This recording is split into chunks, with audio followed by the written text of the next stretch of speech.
Syria में असद शासन का पतन हुआ और तुर्की की सामरिक प्रभावशाली स्थिति में थोड़ी वृद्धि हुई। हालांकि तुर्की इसके बावजूद कई चुनौतियों का सामना कर रही है, जिसमें कुर्द समूहों की विरोधी भूमिका और वैश्विक शक्तियां हैं उनके हितों की टकराहट। क्योंकि तुर्की के राष्ट्रपति एर्दोगन का उद्देश्य एक सुन्नी नेतृत्व वाला तुर्की समर्थक सरकार स्थापित करना है, लेकिन रास्ता आसान नहीं है। तुर्की की नीतियां सीरिया में लोकतांत्रिक प्रक्रिया को निश्चित तौर पर कमजोर कर सकती हैं और क्षेत्रीय अस्थिरता को बढ़ावा दे सकती है। तो सीरियाई क्रांति में तुर्की का पलड़ा भारी कैसे है और क्या असर पड़ेगा, इसी पे बात करेंगे आज।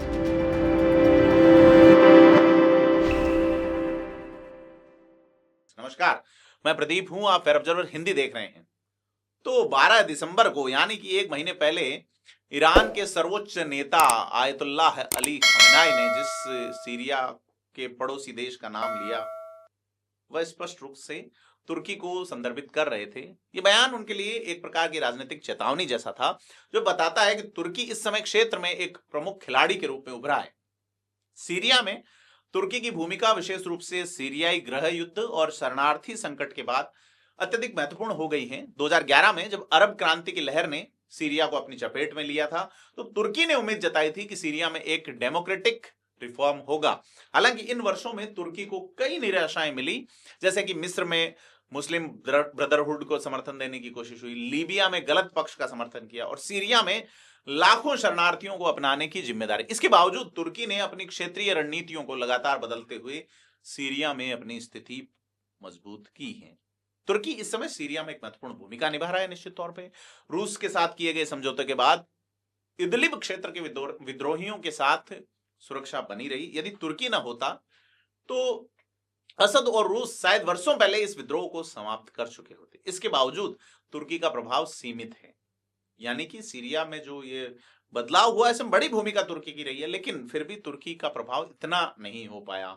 क्योंकि खास करके अगर हयात तहरीर अल शाम HTS जैसे विद्रोही समूहों पे बात करें, या ये जो समूह है सीरिया के उत्तर में स्थित 2 क्षेत्रों में तुर्की का समर्थन करते हैं, लेकिन उनका मुख्य ध्यान सीरियाई लोकतांत्रिक बलों SDF के खिलाफ लड़ाई पे है, जो एक कुर्द नेतृत्व वाला मिलिशिया है। तो बड़ी चीज यह है कि कुर्द समस्या तुर्की के लिए एक जटिल चुनौती है। कुर्द एक महत्वपूर्ण जातीय समूह है। हम लगातार पहले भी बात कर चुके हैं। फेयर ऑब्जर्वर के प्रधान संपादक अतुल सिंह के साथ जब हमारी बात हुई और बड़ी विस्तार से उन्होंने चीजें बताई थी, जो आप इस वीडियो में देख सकते हैं। तो इस वीडियो का लिंक भी मैं डिस्क्रिप्शन में दे सकता हूं कि आप तुर्की को समझने के लिए वीडियो जरूर देखें।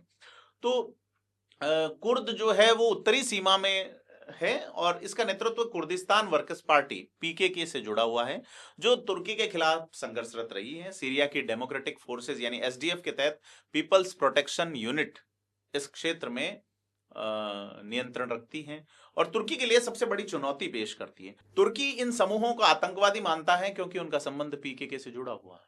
तथ्य यह है कि तुर्की ने सीरिया में कुर्द मिलिशिया को लेकर अस्पष्ट नीति अपनाई है, जिसमें कभी उसे इस्लामिक स्टेट से ज्यादा खतरा नहीं समझा गया, जबकि कुर्दों को एक प्रमुख दुश्मन के रूप में देखा गया। इस स्थिति में तुर्की के लिए जरूरी है कि वह अपनी नीति को स्पष्ट करे और क्षेत्रीय स्थिरता के लिए एक अधिक समावेशी दृष्टिकोण अपनाए। क्योंकि सीरिया में तुर्की का यह क्षण निश्चित तौर पर महत्वपूर्ण है, लेकिन यह इसका अर्थ कभी नहीं है कि यह स्थिति हमेशा रहेगी।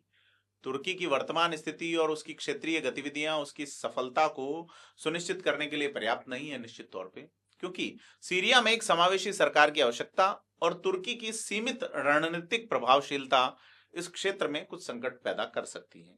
और अब यदि तुर्की को अपनी स्थिति प्रभावी बनाए रखनी है और सीरिया में एक स्थिर भविष्य की दिशा में योगदान देना है, तो उसे अपनी बाहरी नीति और रणनीतियों को पुनः सोचना होगा।